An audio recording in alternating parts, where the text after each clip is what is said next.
Hello friends, मैं श्याम उपाध्याय आपके अपने यूट्यूब चैनल यस एजुकेशन में आपका स्वागत करता हूं। आज जो है 12th का पहला चैप्टर वैद्युत क्षेत्र तथा वैद्युत विभव, जो कि 10वां चैप्टर है, ये 10वां पार्ट है। इससे पहले आपको 9 वीडियो दिए जा चुके हैं। और अगर आपको बता दें कि जो इससे पहले जो लास्ट वीडियो था उसका टॉपिक था वैद्युत द्विध्रुव के कारण वैद्युत स्थितिज ऊर्जा, ये था। हम इससे भी पहले के पार्ट में आपको पार्ट नंबर 8 में बताए थे कि वैद्युत द्विध्रुव किसे कहते हैं। यदि एक बार वैद्युत द्विध्रुव का नाम आ गया तो आपके दिमाग में ये पूरी तरीके से प्रतिबिंब बन जाना चाहिए कि दो समान परिमाण के लेकिन विपरीत चिन्ह के आवेश होंगे और उनके बीच की दूरी क्या होगी, 2l होगी। तो उनमें से कोई एक आवेश तथा दोनों आवेशों के बीच की दूरी के गुणनफल को वैद्युत द्विध्रुव आघूर्ण कहते हैं। इस प्रकार से अब वैद्युत द्विध्रुव की मदद से अब जो इससे पहले हमारा था वैद्युत द्विध्रुव के कारण स्थितिज ऊर्जा, और आज का टॉपिक है वैद्युत द्विध्रुव के कारण वैद्युत क्षेत्र की तीव्रता। ये हम फाइंड करेंगे। चलिए देखा जाए। तो हेडिंग आपको क्या दिख रहा है? वैद्युत द्विध्रुव के कारण उत्पन्न वैद्युत क्षेत्र की तीव्रता। वैद्युत द्विध्रुव के कारण उत्पन्न वैद्युत क्षेत्र की तीव्रता हम दो प्रकार से ज्ञात कर सकते हैं। एक होता है अच्छी स्थिति में वैद्युत द्विध्रुव के कारण वैद्युत क्षेत्र की तीव्रता, और दूसरा होता है निरक्षी स्थिति में वैद्युत द्विध्रुव के कारण वैद्युत क्षेत्र की तीव्रता। तो आपके दिमाग में एक बात जरूर क्लिक कर गया होगा कि क्यों हम वैद्युत द्विध्रुव के कारण केवल दो ही स्थिति में, एक अच्छी स्थिति में और दूसरा निरक्षी स्थिति में ही वैद्युत क्षेत्र की तीव्रता निकालते हैं। नहीं, ऐसी कोई बात नहीं है। हम दो, एक 0 डिग्री पर और एक 90 डिग्री पर, 0 डिग्री का मतलब हुआ अच्छी स्थिति में और 90 डिग्री का मतलब हुआ निरक्षी स्थिति में निकाल लेंगे तो बाकी जो भी एंगल होंगे वो 90 और 0 के बीच ही बनेंगे। और उसका एक मास्टर फार्मूला भी होता है। उस फार्मूले को मैं बता दे रहा हूँ आपको फार्मूला क्या होता है। मास्टर फार्मूला ये होता है वैद्युत क्षेत्र की तीव्रता का, वो अच्छी स्थिति हो चाहे निरक्षी स्थिति हो, फार्मूला ये होता है 1/4 पाई एप्सिलॉन नॉट के P बटा R cube under root 1 + 3 cos square theta. ये जो मास्टर फॉर्मूला होता है, ये अच्छी तथा निरक्षी हो चाहे कितना भी एंगल हो, सभी के लिए वैद्युत क्षेत्र की तीव्रता वैद्युत द्विध्रुव के कारण इससे आप फाइंड कर लेंगे। लेकिन अभी हम इस पे ध्यान नहीं देंगे, हम पहले डेरिवेशन को देखेंगे। चलिए देखा जाए डेरिवेशन क्या है। तो हमारा हेडिंग है वैद्युत द्विध्रुव के कारण उत्पन्न वैद्युत क्षेत्र की तीव्रता। हाँ, क्या होगा? वैद्युत द्विध्रुव के कारण उत्पन्न वैद्युत क्षेत्र की तीव्रता हम दो प्रकार से ज्ञात कर सकते हैं। लिखेंगे, क्या लिखेंगे? वैद्युत द्विध्रुव के कारण वैद्युत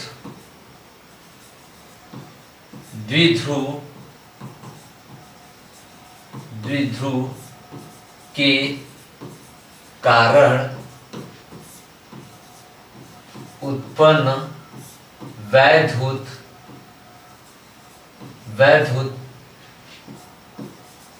क्षेत्र की तीव्रता +q तथा -q के कारण दो प्रकार से ज्ञात कर सकते हैं। इतना पहले आप लिखोगे। दो प्रकार से ज्ञात कर सकते हैं। वैद्युत द्विध्रुव के कारण वैद्युत क्षेत्र की तीव्रता हम दो प्रकार से ज्ञात कर सकते हैं। इतना लिखोगे तो पहला क्या होगा? पहला हमारा होगा वैद्युत द्विध्रुव के कारण अच्छी स्थिति में वैद्युत क्षेत्र की तीव्रता।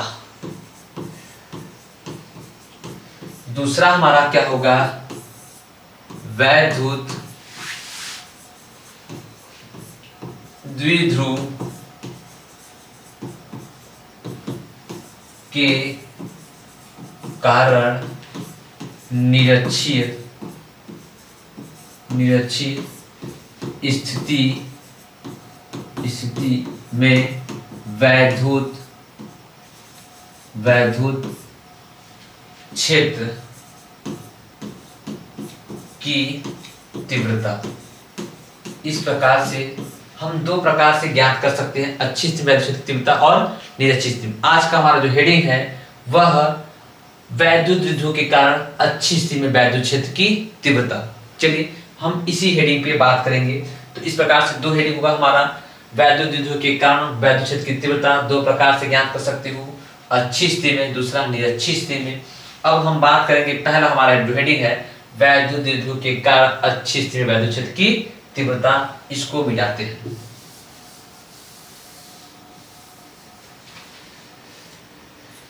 हमारा हेडिंग हमारे पास बन के तैयार हो गया है। अब हम इससे शुरू करते हैं अपनी कहानी। वैद्युत द्विध्रुव के कारण अच्छी स्थिति में वैद्युत क्षेत्र की तीव्रता। फिगर क्या होगा, पहले हम क्या बनाएंगे, पहले हम बनाएंगे फिगर क्या होगा, वैद्युत द्विध्रुव का जब भी नाम आता है, जब भी वैद्युत द्विध्रुव का नाम आता है हम यही समझते हैं कि एक तरफ क्या होगा, -q आवेश होगा और दूसरी तरफ क्या होगा, +q आवेश होगा। एक तरफ -q आवेश होगा, दूसरी तरफ +q आवेश होगा। अर्थात कह सकते हो कि परिमाण में समान लेकिन चिन्ह में विपरीत दो आवेश होंगे और उनके बीच की दूरी क्या होगी, 2l होगा। उसमें से जो सेंटर पॉइंट है उस सेंटर पॉइंट से L इधर होगा और सेंटर पॉइंट से L इधर भी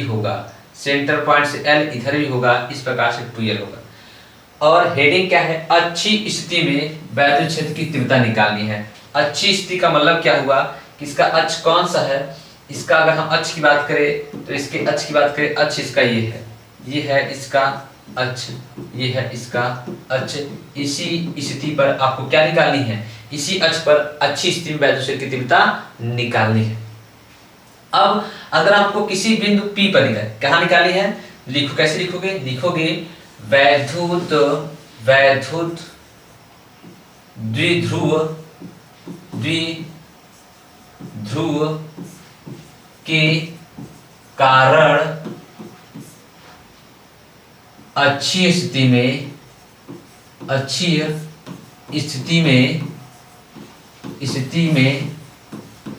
बिंदु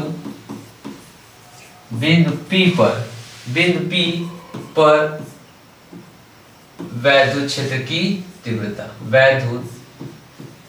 क्षेत्र की तीव्रता, यही है तीव्रता। और जो हम पॉइंट P लेंगे वो आपको हमेशा याद रखना होगा, जो भी हमारा पॉइंट P होगा वो पॉइंट पे हमेशा हम प्लस चिन्ह ही आवेश लेते हैं, ये याद रखना होगा। जो भी हमारा पॉइंट P होगा उस पॉइंट P पे हमेशा धनावेश ही हम रखते हैं, ये समझते हैं कि वहां पे धनावेश है, ठीक है, तो आवेश है। तो अगर हम बात करें, अब क्या करोगे, जो हमको तीव्रता लेनी है वो कहां से लिया जाए, वो हम कहां से ले, P पर +q आवेश के कारण तीव्रता निकाले, +q आवेश दूरी ले P की -q आवेश दूरी ले P की। तो हम ना तो P की दूरी +q आवेश से लेंगे और ना ही P की दूरी -q आवेश से लेंगे। उन दोनों के बीच एक औसत दूरी होगी जो कि उसका मध्य बिंदु होगा। उस मध्य बिंदु से r दूरी P पर हम वैद्युत क्षेत्र की तीव्रता ज्ञात करेंगे। याद रखना होगा, अच्छी स्थिति में क्या होगा, r दूरी पर ये इसके मध्य ना ही -q से लेंगे ना ही +q से लेंगे, इन दोनों का औसत जो दूरी होगा, मध्य बिंदु होगा वो r, वो वहां से हम r दूरी पर तीव्रता निकालेंगे। कितनी दूरी पर, r दूरी पर बिंदु P पर हमको तीव्रता ज्ञात करनी है, ये इस प्रकार से ज्ञात करनी है। चलिए अब हम क्या करेंगे, अब हम ये मानेंगे कि क्या करेंगे, यह देखेंगे कि +q आवेश के कारण P पर तीव्रता हम मान लेते हैं कि क्या है, P पर तीव्रता क्या है भाई, P पर तीव्रता मान लेते हैं कि E1 है। अगर P पर तीव्रता E1 है प्लस Q आवेश के कारण, तो यहाँ पे प्लस Q है और यहाँ पे भी हम धन चिन्ह मानते हैं, तो धन और धन के बीच प्रतिकर्षण लगेगा। जो तीव्रता काम करेगा इस पे, वो किधर काम करेगा, उधर काम करेगा, और उसको हम क्या मानेंगे, E1 मानेंगे। तो इस प्लस Q पे एक जगह बिंदु A मान ले, दूसरी जगह बिंदु B मान लेते हैं।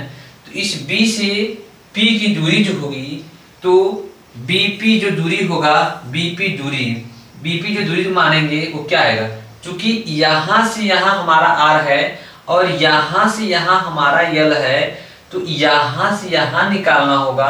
पूरे R में से हे L माइनस कर दोगे तो क्या आएगा, R माइनस L जो होगा वो यहाँ से यहाँ का होगा, तो क्या होगा, R माइनस L होगा।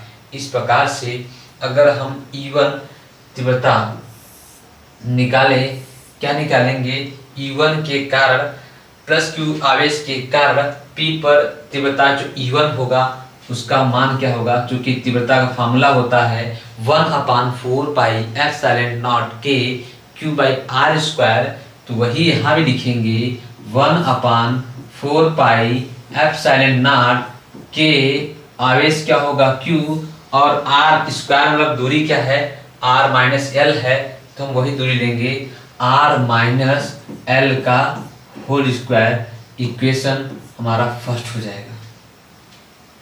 अब हम क्या करेंगे, अब माइनस Q आवेश का, अगला क्या होगा, माइनस Q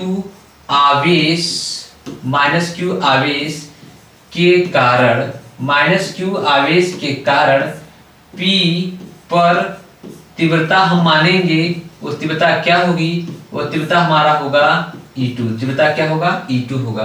तो अगर हम इस माइनस Q, थोड़ा हेडिंग चेंज कर लिया जाए, अब माइनस Q के कारण हमको P पे अगर तीव्रता निकालनी होगी, तो इसकी दूरी क्या होगी, थोड़ा देख लिया जाए। चूंकि यहाँ से यहाँ R है और यहाँ से यहाँ L है, तो पूरा डिस्टेंस R प्लस L हो जाएगा। तो यहाँ से क्या हो जाएगा, R प्लस L जो डिस्टेंस होगा वो यहाँ से यहाँ बिंदु P पर होगा। दूरी क्या होगी, R प्लस L, क्योंकि यहाँ से यहाँ L है और यहाँ से पूरा R है, तो क्या होगा, तो जो दूरी आपका AP या PA जो दूरी होगा वह क्या होगा, वह होगा R प्लस L होगा। तो जो अब हम बात करेंगे E2 तीव्रता की, तो E2 जो तीव्रता होगी वह क्या, वेक्टर लग, चूंकि सदिश राशि है वेक्टर लग जाएगा, तो 1/4 पाई एप्सिलॉन नॉट K, आवेश Q है और दूरी क्या होगा R प्लस L का होल स्क्वायर। इक्वेशन सेकेंड, हाँ, माइनस Q और यहाँ पे प्लस चिन्ह है, तो कौन सा लगेगा, आकर्षण लगेगा। तो जो E2 काम करेगा वह E2 की दिशा इस प्रकार से इधर होगी, अब हम बात करें इसका मतलब P पे तीव्रता अगर पूछा जाए, चूंकि आपका E1 उधर कार्य कर रहा है, E2 इधर कार्य कर रहा है, अब परिणामी तीव्रता क्या आएगा, परिणामी तीव्रता इन दोनों के अंतर के बराबर आएगा, क्योंकि एक की दिशा उधर, दूसरे की दिशा इधर। परिणामी जैसे मैं कहूँ 10 न्यूटन का बल इधर लगे और 8 न्यूटन का बल इधर लगे, तो परिणामी बल कितना होगा, 2 न्यूटन का बल होगा, वो किधर लगेगा, इधर लगेगा। वैसे ही इस दोनों में से कौन अधिक है, अगर बात करें E1 बड़ा है कि E2, क्योंकि जो बड़ा होगा उसी में से घटेगा छोटा वाला। अब बड़ा और छोटा का डिसाइड कौन करेगा, दूरी डिसाइड करेगी, क्योंकि 1/4 pi epsilon not K Q इसमें भी है, 1/4 pi epsilon not K Q इसमें भी है, इन दोनों में सेम मान है, तो अंतर बस किसका है, दूरी का है। जिसमें नीचे का मान कम होगा वो वैल्यू अधिक आएगा। जैसे मैं कहूँ आपसे कि अगर मैं 10 में 2 का भाग करूँ तो कितना आएगा, 5 आएगा। अब यही मैं 10 में अगर मैं 4 का भाग करूँ तो 2.5 आ जाएगा। चूंकि नीचे की वैल्यू बढ़ जाएगी तो मान नीचे की वैल्यू अगर छोटी होगी तो मान बड़ा आएगा, नीचे की वैल्यू बड़ी होगी तो मान छोटा आएगा। वैसे ही नीचे की वैल्यू R में से L कम कर रहा है तो ये छोटी मान है, और इसमें R प्लस L कर रहा है जो बड़ी मान है। तो जब नीचे का मान अधिक हो तो वैल्यू E2 कम होगा, जब नीचे मान छोटा हो वैल्यू E1 अधिक होगा। इस प्रकार से E1 बड़ा होगा E2 से, तो बड़े में से छोटा घटाएंगे।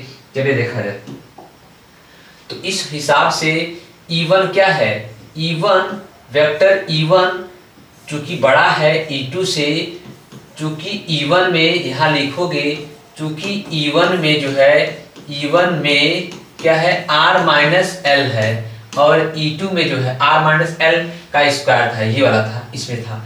ठीक है, तो परिणामी क्या लिखोगे, परिणामी तीव्रता किस पे, बिंदु P पर क्या होगा, परिणामी तीव्रता क्या होगा, E equal to vector E equal to हो जाएगा vector E1 minus vector E2 हो जाएगा। तो E1 क्या है, 1/4 पाई एप्सिलॉन नॉट के क्यू बटे R माइनस एल का होल स्क्वायर, और माइनस E2 क्या है, 1/4 पाई एप्सिलॉन नॉट के क्यू बटे R प्लस एल का होल स्क्वायर। आपके सामने ही देख लीजिए, E2 क्यू बटे R प्लस एल का होल स्क्वायर है, E1 क्यू बटे R माइनस एल का होल स्क्वायर है। चलिए देखा जाए, इस प्रकार से इन दोनों में मान क्या समान है, Q समान है 1/4 पाई एप्सिलॉन नॉट समान है, तो ये कॉमन ले लें, Q बटे 4 पाई एप्सिलॉन नॉट के कोष्टक में क्या आएगा, 1/R माइनस एल का whole square minus 1/R plus L का होल स्क्वायर, ये आएगा। अब देखा जाए, Q बटे 4 पाई एप्सिलॉन नॉट के, हाँ अब इसको सॉल्व करेंगे, तो बनता है इसका गुणा इधर होगा, इसका गुणा इधर होगा, फिर आपस में भी गुणा होगा, इसका गुणा इधर करेंगे तो क्या होगा, R प्लस एल का होल स्क्वायर होगा माइनस R माइनस एल का होल स्क्वायर होगा बटे R माइनस एल का होल स्क्वायर होगा इंटू R प्लस एल का होल स्क्वायर होगा, R प्लस एल का होल स्क्वायर होगा। ठीक है, तो क्या करेंगे, इसको वैसे लिख लेंगे, क्योंकि यहाँ a प्लस बी का होल स्क्वायर आप जानते हो कि a प्लस बी का होल स्क्वायर होता है a square plus B square plus 2ab होता है। अगर यहाँ माइनस लगा हो तो यहाँ माइनस हो जाता है, बस यहाँ माइनस हो जाता है, बस इन्हीं दोनों को तोड़ेंगे तो क्या लिखेंगे, परिणामी जो होगा vector E equal to Q बटे 4 पाई एप्सिलॉन नॉट के, क्या आएगा आपका, ये इसको तोड़ रहा हूँ, A R square plus L square plus 2RL आएगा, क्या आएगा, R स्क्वायर आएगा प्लस एल स्क्वायर आएगा प्लस 2RL होगा माइनस, इसको भी मैं तोड़ रहा हूँ, आगे माइनस लगा है ना, वो माइनस लिखा हूँ, इसको भी मैं तोड़ रहा हूँ, तो ये भी क्या होगा, ये भी R square plus L square minus 2RL होगा। ठीक है, अपान क्या हो जाएगा, R माइनस एल का भी होल स्क्वायर है, R प्लस एल का भी होल स्क्वायर है, इन दोनों पर होल स्क्वायर हो तो इन दोनों का गुणा करा के होल स्क्वायर लगा सकते हो, तो क्या लगा सकते हो, R माइनस एल का इंटू R प्लस एल भी है, और इन दोनों का होल स्क्वायर लगा सकते हैं, क्योंकि इस पे भी स्क्वायर है, इस पे भी स्क्वायर है, तो उस पर भी इन दोनों का गुणा करके होल स्क्वायर लगा सकते हो।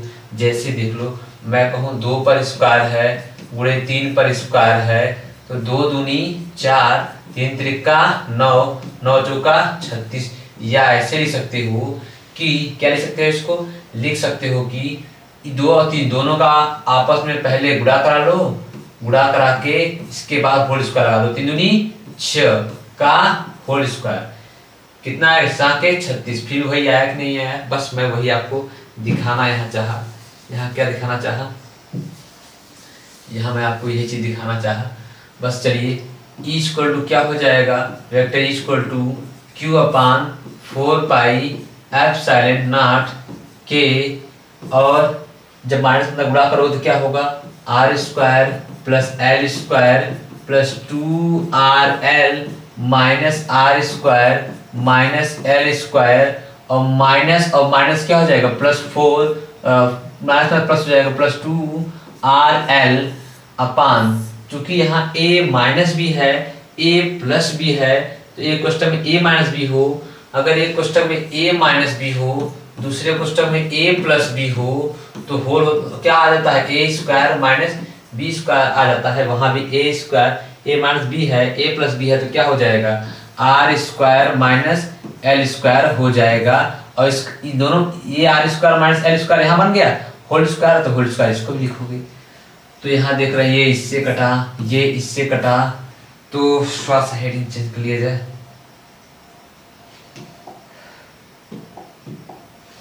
तो क्या हो जाएगा vector E equal to Q upon 4 pi epsilon not के, क्या हो जाएगा 2RL और 2RL क्या हो जाएगा 4RL हो जाएगा, अपान क्या हो जाएगा R square minus L square का होल स्क्वायर। चूंकि अब यहाँ एक बात याद रखना होगा, चूंकि क्या है भाई, चूंकि हमारा R is very very very greater than L हो, R बहुत बहुत बहुत बड़ा है L से, तो जोड़ने अथवा घटाने में L को छोड़ सकते हो, लेकिन गुणा में L को नहीं छोड़ सकते हो। क्यों? अगर मैं कहूँ जैसे एग्जाम्पल में देखो, अगर एक में मैं 0.00001 जोड़ू या ना जोड़ू कोई प्रभाव नहीं पड़ेगा। आप इसको 1.00001 बोलने से अच्छा है बोलोगे कि 1 ही। लेकिन यदि मैं एक में अगर 0.00001 का गुणा ना करूं, क्योंकि गुणा कर दोगे तो उसको वह इतना ही गुणा छोटा कर देगा, इसलिए गुणा में आप बहुत छोटे मान को गुणा में नहीं छोड़ सकते हो, लेकिन जोड़ने अथवा घटाने में छोड़ सकते हो। ये चीज आपको याद रखना होगा। यही चलिए आगे देखा जाए तो ना, तो बोलोगे गुणा अथवा भाग में नहीं छोड़ सकते हो, में नहीं छोड़ोगे, नहीं छोड़ेंगे, बल्कि कहाँ छोड़ोगे, बल्कि जोड़ने अथवा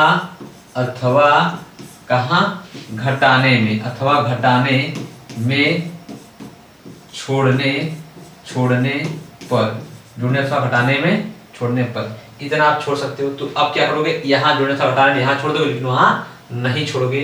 तो आपका E इक्वल टू क्या आ जाएगा, E इक्वल टू क्या आ जाएगा, E इक्वल टू आ जाएगा Q upon 4 pi epsilon not 0 के 4RL लिख सकते हो क्या 2 इंटू R इंटू L बटा L स्क्वायर को छोड़ दिए, इसको मैंने छोड़ दिया, R स्क्वायर बचा, इसका होल स्क्वायर, तो R स्क्वायर का होल स्क्वायर यही आएगा।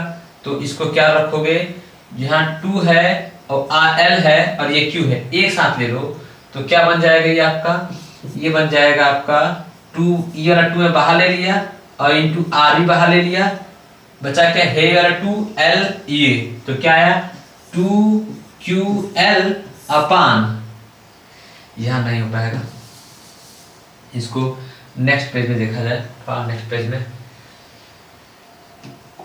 तो क्या आया, E इक्वल टू आपका आया Q अपान सॉरी क्यों नहीं है, क्या है इसे पहले थोड़ा देख लिया जाए, Q upon 4 pi not K, सही है Q वही है, तो इसको ले लिया जाए, क्या हो जाएगा E इक्वल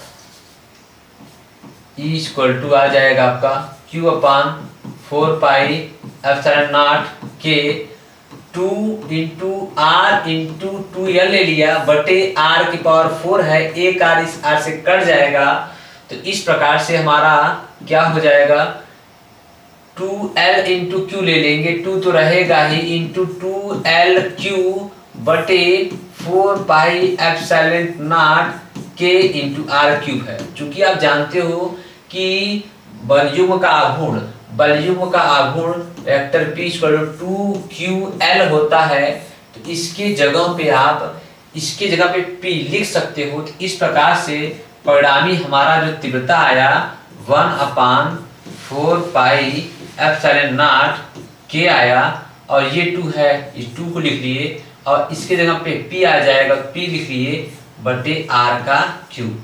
तो हम इस प्रकार से बोल सकते हैं क्या, अच्छी स्थिति में वैद्युत क्षेत्र की तीव्रता क्या है, ये अच्छी स्थिति